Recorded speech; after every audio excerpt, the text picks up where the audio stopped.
이제 하나님의 말씀을 봉독하겠습니다. 시편 103편 8절에서 11절, 또 야고보서 5장 7절에서 11절 말씀입니다. 먼저 시편 103편 3절에서 11절 말씀입니다. 주님은 자비롭고 은혜로우시며 노하기를 더디하시며 사랑이 그지 없으시다. 두고두고 꾸짖지 않으시며 노를 끝없이 품지 않으신다.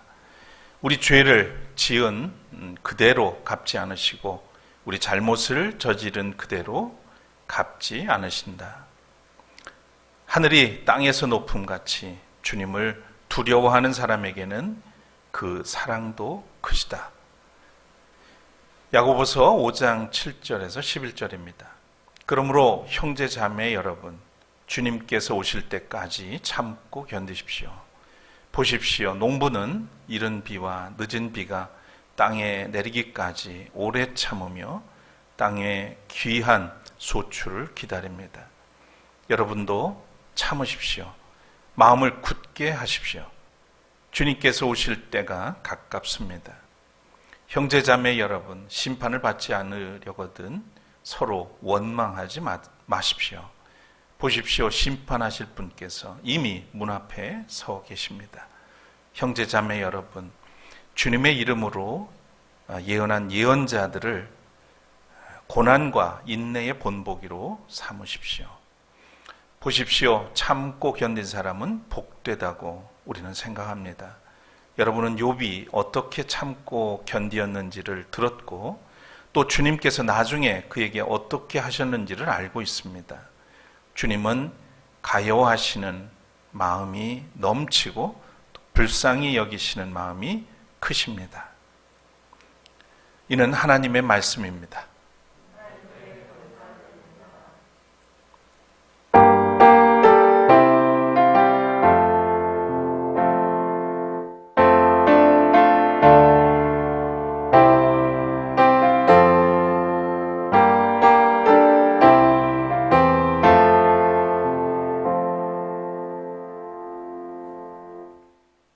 자리에 앉으시겠습니다.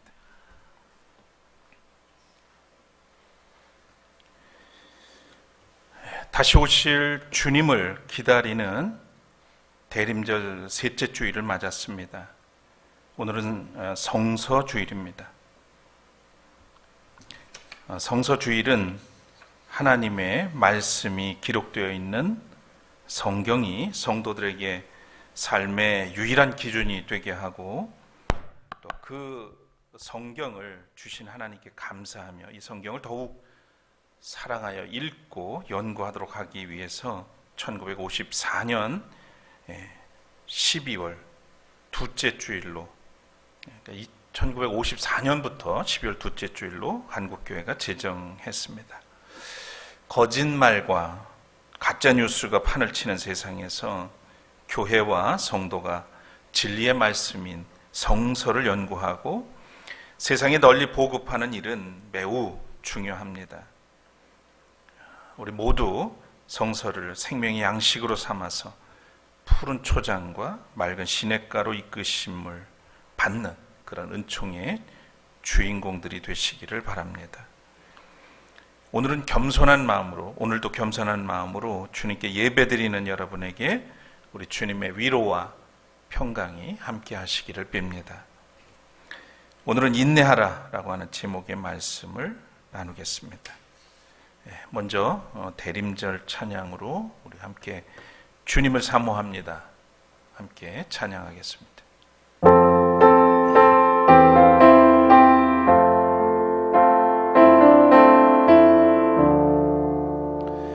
품에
이 시간 우리 가운데 그리고 여기 지금 오소서. 우리의 마음과 생각을 다스려 주시고 기다림의 계절에 오직 주님을 사모하며 기다리는 우리 모두가 되게 하여 주옵소서. 거친 세상에 살아가면서 우리의 몸과 마음이 남루해져 있습니다.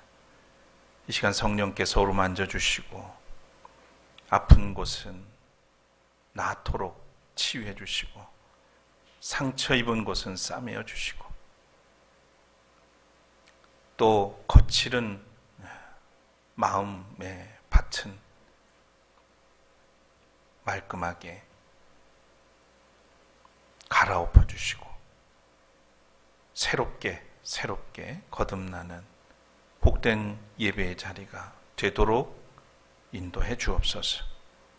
오늘도 겸손히 주님 말씀을 사모하며 이 시간 나아갑니다. 성령께서 우리의 필요를 채워주시고 우리를 거두어 주시옵소서. 부족한 종을 세우셨으니 주의 뜻을 우리 가운데서 이루어 주시옵소서. 예수 그리스도의 이름으로 간절히 기도드립니다. 아멘.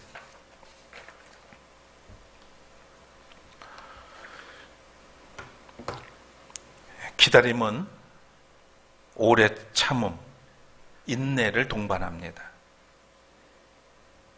그리스도인에게 인내는 주님의 뜻이 온전히 이루어질 때까지 포기하지 않는 것입니다. 확신에 찬 믿음의 사람은 오래 참습니다. 그에게는 간절한 소망이 있고 위로부터 내려온 사랑으로 충만하기 때문입니다. 믿음의 사람은 꺾이지 않습니다.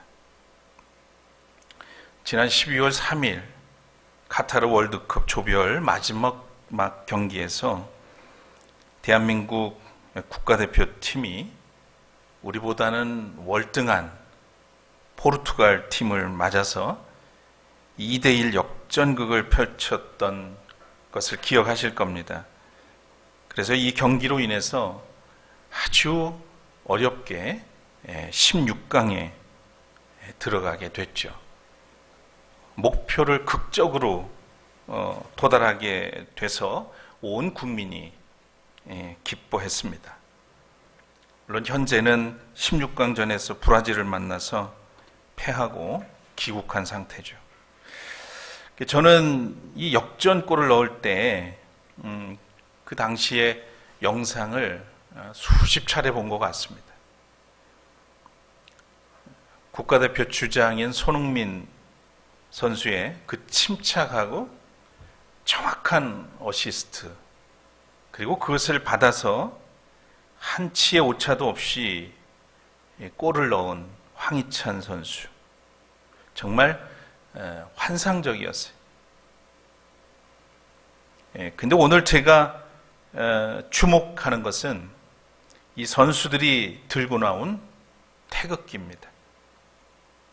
그 경기 끝에, 그리고 16강이 결정된 다음에 선수들이 슬라이딩을 하면서 기뻐했고, 그 다음에 지켜든 저 태극기, Impossible is nothing, 불가능은 없다, Never give up이라고 하는 글, 그리고 맨 밑에 여러분 잘 안 보이실지도 모르겠습니다만 중요한 것은 꺾이지 않는 마음이라고 하는 글귀가 붙어 있습니다.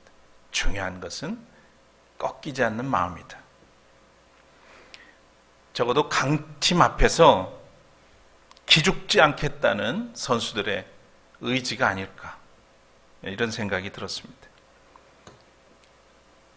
잘 아시겠지만 카타르에 오기까지 선수들은 치열한 경쟁과 피나는 훈련을 해야 했을 겁니다. 그날의 경기에서 선수들은 숨이 턱 밑까지 차오르지만 끝까지 참고 최선을 다하는 모습, 심지어 부상 투혼과 그 절박함에서 나오는 선수들의 투지는 우리나라에서 뿐만 아니라 세계인들을 놀라게 했습니다. 중요한 것은 꺾이지 않는 마음. 이 글귀가 이 시대를 살아가는 우리에게 큰 울림을 줍니다. 사방에서 우리를 꺾으려고 하죠. 무너뜨리려고 덤벼드는 것들이 참 많습니다. 정치적으로나 경제적으로 또 사회적으로도 우리의 삶을 척박하게 만드는 한파가 지금 밀려 들어오고 있습니다. 종교적인 순결함이나 교회의 거룩함은 기대하기 어려운 지경에 이르렀습니다. 무작정 눈을 감고 참아내는 것이 옳은가에 대한 의심도 들기도 하죠. 또 다른 한편으로는 머지않아 불어닥칠지도 모를 광야의 거친 바람 소리에 심란해지기도 합니다.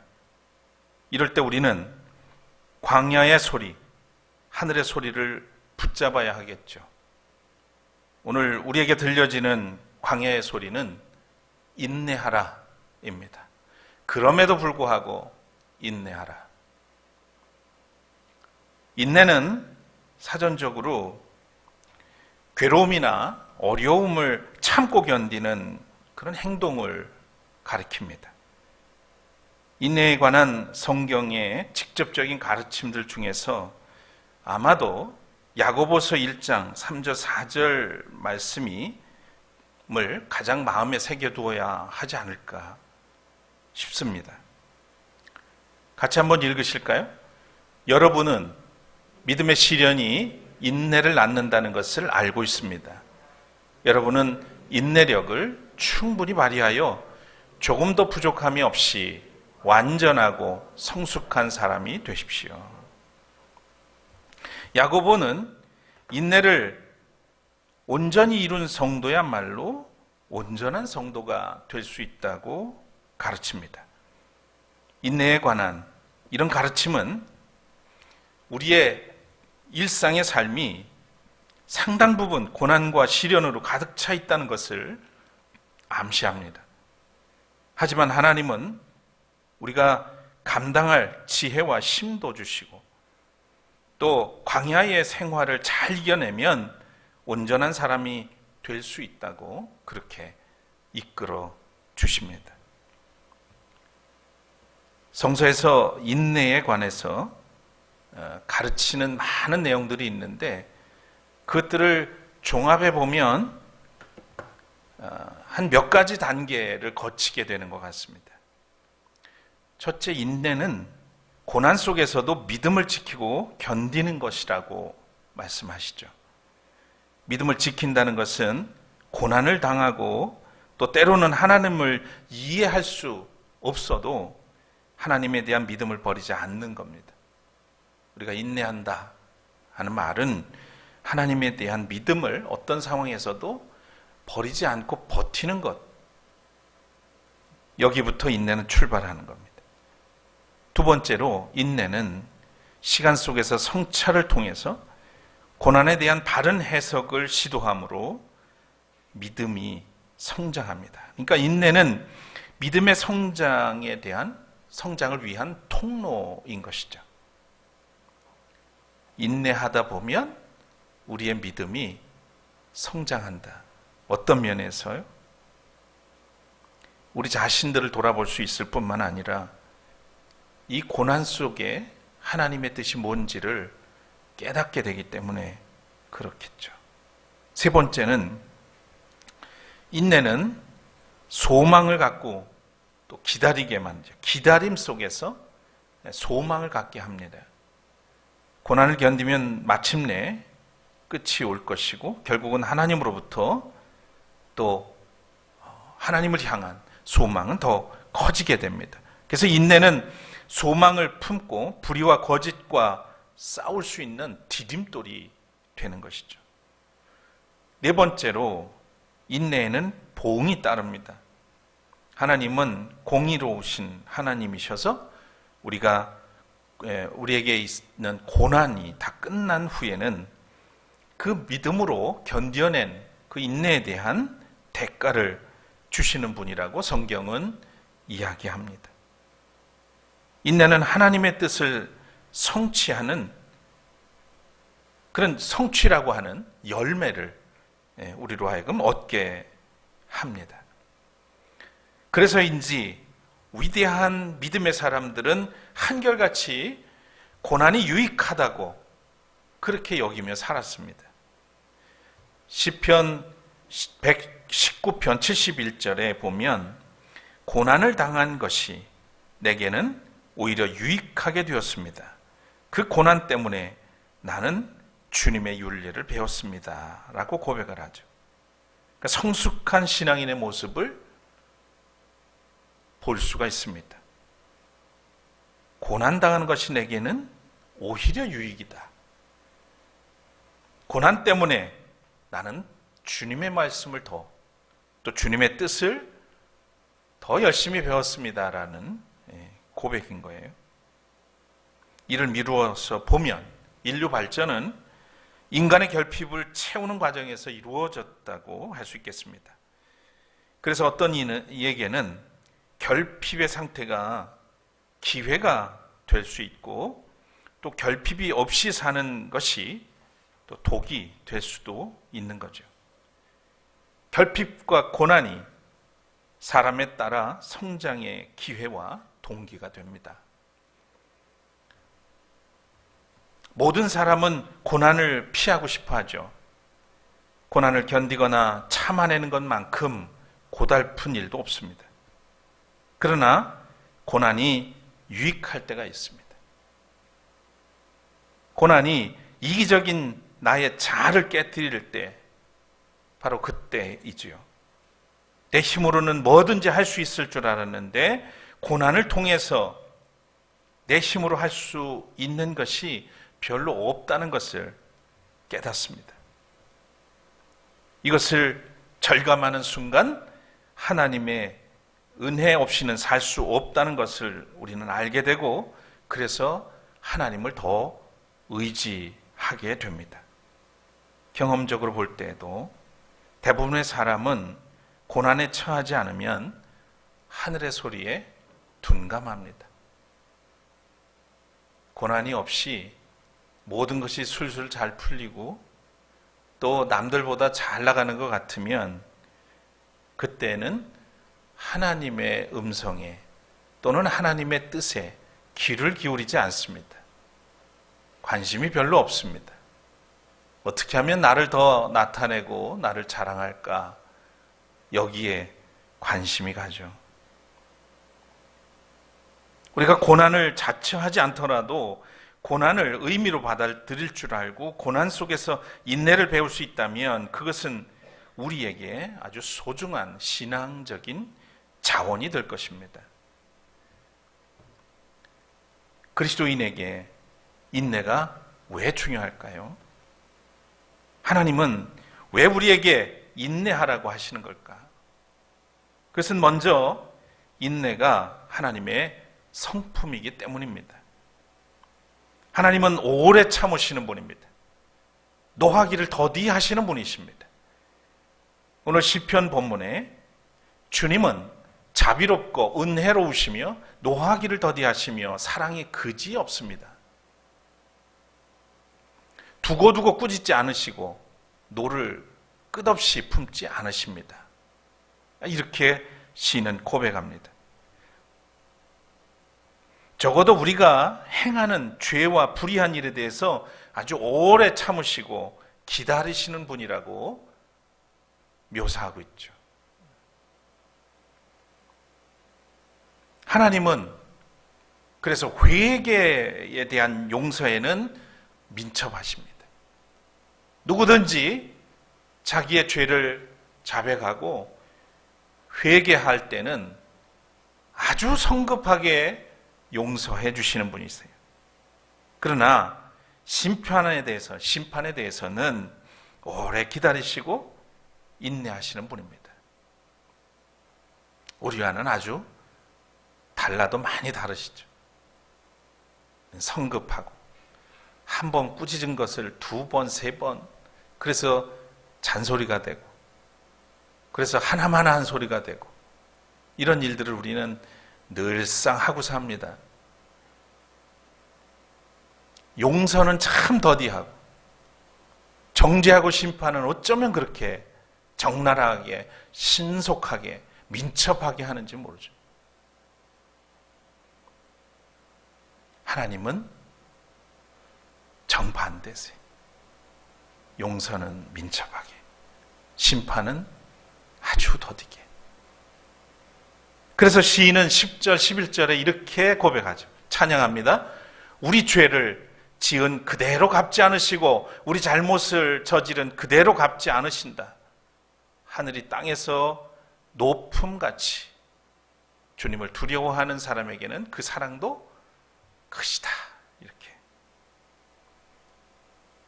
사도 베드로는 성도들에게 이렇게 권면을 했습니다. 사랑하는 여러분, 이 한 가지만은 잊지 마십시오. 주님께는 하루가 1000년 같고 1000년이 하루 같습니다. 어떤 이들이 생각하는 것과 같이 주님께서는 약속을 더디 지키시는 것이 아닙니다. 도리어 여러분을 위하여 오래 참으시는 것입니다. 하나님께서는 아무도 멸망하지 않고 모두 회개하는 데 이르기를 바라십니다. 하나님의 마음이 어디에 있는지를 사도 베드로는 깨달았고 그것을 성도들에게 알려준 거예요. 하나님은 오래 참으시는 분입니다. 예수님은 아버지의 뜻을 다 이루시기까지 십자가에 달려서 물과 피를 쏟으셨습니다. 하나님은 우리가 멸망하지 않고 예수 그리스도를 믿어서 영원한 생명 얻기를 원하시죠. 속히 회개해서 구원 얻기를 원하십니다. 그래서 노하기를 더디하시고 오래 기다리시고 참으시는 그런 분이시죠. 잃어버린 한 마리 양을 찾도록 찾은 선한 목자에게서 우리는 하나님의 그 인자하심과 선하심, 구원을 향한 하나님의 열심을 봅니다. 우리는 그것이 인내하시는 하나님의 성품이라는 사실을 기억해야 하겠습니다. 세상을 살아가면서 우리가 꺾이지 않으려면 우리 안에 하나님의 성품을 간직해야 해야 합니다. 무엇보다도 오래 참음, 바로 인내이죠. 마틴 루터는 이렇게 말했습니다. 우리의 인내는 그리스도의 인내에서 나오고 우리의 겸손은 그리스도의 겸손에서 나온다. 결국 우리는 그리스도를 통해서 사는, 그리스도로 인해서 사는, 그리스도로 말미암아서 사는 존재임이 이 글 속에, 한 문장 속에 담겨 있어요. 2000년의 기독교 역사는 바로 이 겸손, 그리스도의 겸손과 인내의 성품에서 비롯되었고 지금까지도 이어져 왔습니다. 그러니 성도들에게 이 겸손과 인내할 줄 모르는, 겸손하지 못하고 인내하지 못한다면 그리스도의 향기가 날 리가 없습니다. 그리스도인은 고난을 이야기하면 광야를 떠올립니다. 또 광야를 생각하면 인내를 떠올리게 되죠. 그것은 성서를 통해서 가진 배경 지식 때문일 것입니다. 모세는 히브리인을 괴롭힌 이집트 사람을 살해하고 바로의 궁전을 떠나서 미디안 광야에서 40년을 살았습니다. 이스라엘 백성은 이집트에서 해방이 돼서 약속의 땅 가나안으로 가는 여정에서 40년 동안 광야에서 유랑을 하게 되죠. 예수님은 40일 동안 광야에서 사명을 위해 고난을 겪어야 했습니다. 이들은 모두 참고 참아야 했죠. 광야의 삶은 인내의 삶이었습니다. 이 인내의 과정에서 모세는 민족 해방의 지도자로 우뚝 서게 됐고요. 히브리인들은 가나안 땅을 들어가기 위해서, 또 가나안 땅을 정복하기 위해서 40년 세월 동안 훈련을 받지만 결국은 하나님의 백성으로 열방에 널 구원하는 민족으로 선택을 받게 되는 겁니다. 예수님은 그리스도로서 세움을 받고 구세주가 되셨습니다. 오늘 야고보서에서도 농부가 이른 비와 늦은 비가 땅에 내리기까지 오래 참으며 땅의 귀한 소출을 기다리듯이 주님께서 오실 때까지 참고 기다리라고 말하고 있죠. 마음을 굳게 하고 서로 원망하지 말며 예언자들의 고난과 인내를 본보기로 삼으라고 합니다. 야고보는 참고 견딘 사람이 복되다, 그렇게 말합니다. 하나님의 성품을 닮았기 때문일 겁니다. 시편 146편 5절에 하나님을 자기의 도움으로 삼고 자기의 하나님이신 주님께 희망을 거는 사람은 복이 있다라고 말씀합니다. 하나님께 희망을 거는 사람은 고난을 두려워하지 않습니다. 주님께 희망을 두고 사는 사람은 남을 원망하지 않습니다. 그는 마음을 굳게 하고 주님이 오실 때까지, 아니 주님의 뜻이 이루어질 때까지 참고 견디어낼 것입니다. 최근에 제가 자주 듣게 된 찬양이 있습니다. 하즈윌의 광야를 지나며 라고 하는 노래입니다. 왜 나를 깊은 어둠 속에 홀로 두시는지, 어두운 밤은 왜 그렇게 길었는지, 나를 고독하게, 나를 낮아지게, 세상 어디도 기댈 곳이 없게 하셨네.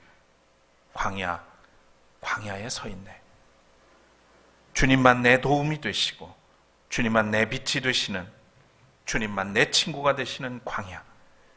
주님 손 놓고는 단 하루도 살 수 없는 곳, 광야에 서 있네. 성령이 내 영을 다시 태어나게 하는 곳, 광야에 서 있네. 내 자아가 산산이 깨지고 높아지려 했던 내 꿈도 내려놓고 오직 주님 뜻만 이루어지기를, 나를 통해 주님만 드러나기를 광야를 지나며, 이렇게 가사가 되어 있습니다. 이 노래하는 사람은 고독하고 어디에도 기댈 곳이 없습니다. 그런데 그런 난감한 상황 속에 있는 그런 사람들, 그들이 얼마나 세상에 많이 있습니까? 믿던 사람조차도 나를 떠나서 홀로 있을 때, 주님이 손을 잡아주지 않으면 파멸할 수밖에 없는 그 순간에 손을 내미시는 주님, 그 주님께서 우리를 정결하게 하기 위해 우리를 광야에 세웠다고 그렇게 고백을 합니다. 이 노래는 정진숙이라는 분이 작사 작곡한 노래입니다. 찾아보니까 경성대에서 음악을 그러니까 성악을 전공하신 분이에요. 대학 때부터 아버지가 고등학교 때 돌아가시고 홀어머니 밑에서 학창 시절을 지내야 했는데 굉장히 마음과 삶이 광야 같았다, 이렇게 고백을 합니다. 대학 생활도 고학을 하면서 성악을 하고 아르바이트를 하면서 그렇게 살았던 그 시간들, 그 시간 속에서, 그 광야에서 주님의 뜻을 찾고 또 오직 하나님께 희망을 걸고 사는 그런 인생이 되었다고 고백을 합니다. 지금은 하즈윌이라는 찬양 사역팀의 프로듀서로 곡을 쓰고 또 프로듀싱을 하면서 지내고 있는 것 같습니다. 아마도 우리 중에 지금 광야를 지나는 분들이 있을 겁니다. 어쩌면 이미 긴 광야를 지나오신 분도 계실 테지요. 그리고 또 다른 광야 앞에 서 있을 수도 있겠습니다. 이 고난 혹은 광야는 우리의 굳어진 신앙과 마음을 깨뜨리고 새로운 존재로 거듭나게 하시려는 하나님의 초대일 수도 있습니다. 누구나 살다 보면 광야에 서 있을 때가 있습니다. 그러나 그때마다 기억합시다. 주님은 결코 홀로 두지 않으시고 우리의 손을 꼭 잡아주십니다. 그것을 기억하고 광야의 삶을 인내하며 견디는 자만이 넘어지지 않고 꺾이지 않는다는 사실, 이것을 기억할 수 있길 바랍니다. 하나님의 길은, 믿음의 길은 순례의 길입니다. 그리스도인은 광야를 지나는 순례자입니다. 하나님께 희망을 두고 하나님의 뜻이 이루어지기까지 참고 견디는 사람, 노하기를 더디하시는 하나님의 성품을 닮은 복된 성도들 되시기를 축복합니다.